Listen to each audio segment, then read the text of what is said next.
দিনের বেলা জঙ্গল যেমনই হোক, রাতের জঙ্গল একেবারেই অন্যরকম ভয়ঙ্কর ও গা ছমছমে একটা ব্যাপার থাকে। আজকে আমরা রাতে যাব জঙ্গলের ভিতরে। দেখি রাতে কোনো কিছু দেখা যায় কিনা। রাতে কিছু নিশাচর প্রাণী বাইরে আসে। আমরা সেগুলো দেখা পাই কিনা দেখার জন্য আমরা জঙ্গলের ভিতরে যাব। আমরা আছি চট্টগ্রামের একটি জঙ্গলে। আর জামশেদ ভাই ঘোরাঘুরি করছে, রেডি হয়ে গেছে। আমরা সবাই মিলে এখন জঙ্গলের ভিতরে রওনা হব।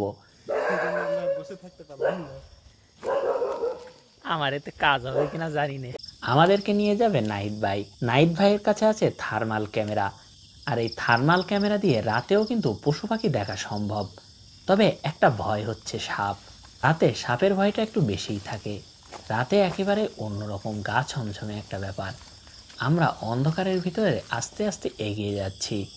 নাহিদ ভাই আমাদেরকে পথ দেখিয়ে নিয়ে যাচ্ছে। মাঝে মধ্যে থার্মাল ক্যামেরা দিয়ে সামনেরটা দেখে নিচ্ছে যে কোনো ধরনের পশু পাখি বা সাপ আছে কিনা। তারপর আমরা আস্তে আস্তে আবার এগিয়ে যাচ্ছি। চারিদিকে জঙ্গলের ভিতরে অন্যরকম একটা শব্দ শোনা যাচ্ছে। রাতে ঘুরতে ঘুরতে খেয়াল করলাম, ওই যে দেখুন দূরে গাছে কিছু একটা দেখা যাচ্ছে। মূলত থার্মাল ক্যামেরাতে পশু পাখির চোখগুলো দেখা যায়।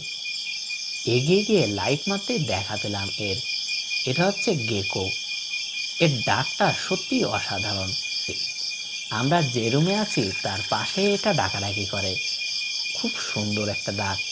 আগে সব জায়গায় এগুলোকে দেখা যেত, এখন দেখা যায় না বললেই চলে। কোটি টাকার লোভে পড়ে মানুষ এগুলো পাচার করে দিচ্ছে।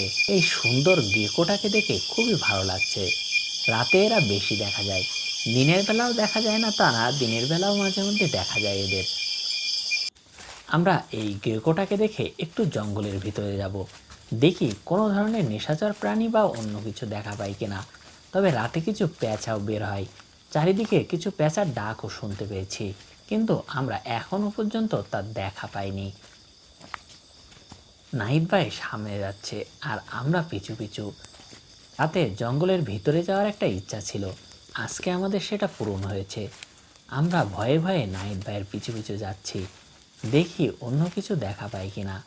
তবে জঙ্গলে অনেকক্ষণ ঘোরার পরও কিছু দেখা পাচ্ছিলাম না। আজকে আকাশে অনেকটা মেঘ। আমাদেরকে এখন ফিরতে হবে। আজকের এই ভিডিওতে এতটুকুই আমরা দেখা পেয়েছি। ভিডিওটা ভালো লাগলে অবশ্যই শেয়ার করে দিবেন।